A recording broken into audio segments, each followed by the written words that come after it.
Good evening and welcome to Tucker Carlson Tonight. Here's the latest summarized. Kevin McCarthy badly wants to be the next Speaker of the House, but as of tonight, he is not going to be. He doesn't have the votes. It's not a question of who's good or who's bad, who's well-intentioned, who's not.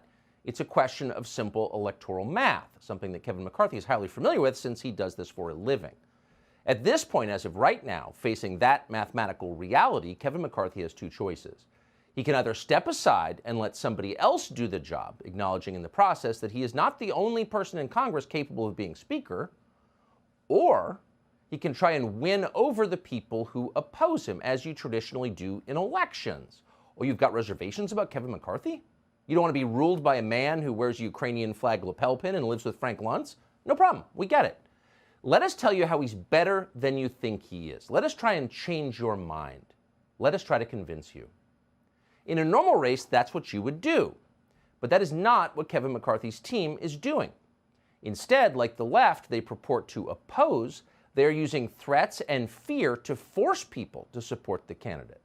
Anyone who opposes Kevin McCarthy, one of his surrogates explained today, is, quote, an enemy, a, quote, terrorist. That's their message. In a moment, we'll tell you how that message is working. But first tonight, in the summer of 2016, the government transparency organization WikiLeaks released thousands of emails from the servers of the Democratic National Committee. Those documents showed conclusively that Hillary Clinton partisans had worked to rig the Democratic primary against her rival, Bernie Sanders. It was obvious from the start that that email dump had come from an internal source, probably from a DNC staffer who was offended by the corruption of the Clinton team. But of course, the Democratic Party couldn't admit that, too embarrassing, too revealing. So instead, in order to cover this wrongdoing, the Clinton campaign claimed that Russia did it. The Russians hacked the servers, remember that?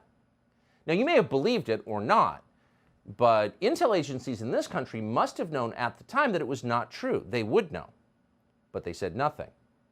And they said nothing because blaming Russia turned out to be a very useful political tool. In fact, before long, it became the default response to every perceived disaster in Washington. Hillary lost. Why Russia?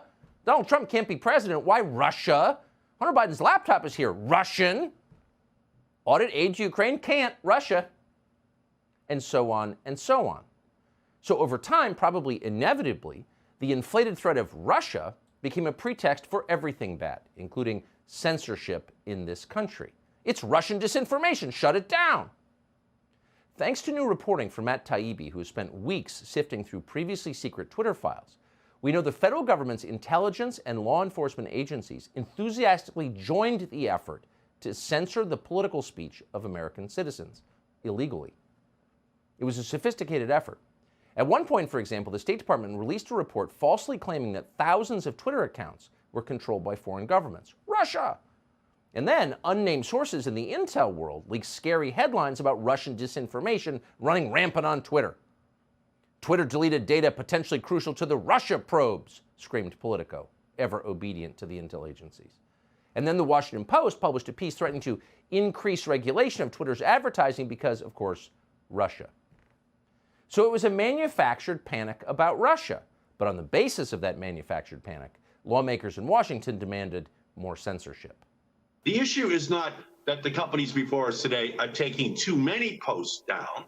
The issue is that they're leaving too many dangerous posts up.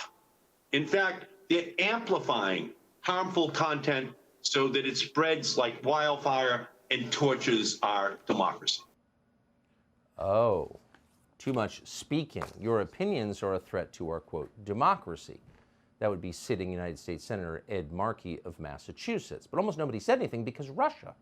And so it accelerated.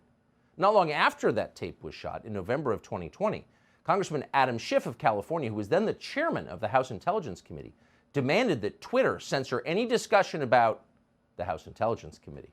Quote, suppress any and all search results about committee staff, a Schiff aide demanded of Twitter. Schiff was particularly furious that a journalist called Paul Sperry had reported on Schiff's connection to the CIA whistleblower behind Donald Trump's impeachment. So Schiff demanded that Twitter censor Sperry.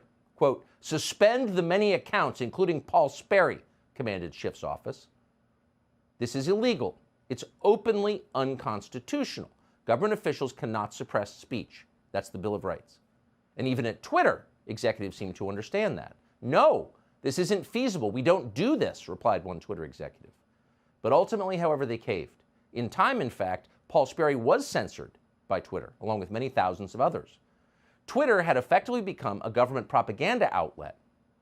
How that happened and the effect that it had on American electoral politics is one of the most important stories of our time. And as we said, we know about it because of Matt Taibbi, who has been at the center of it.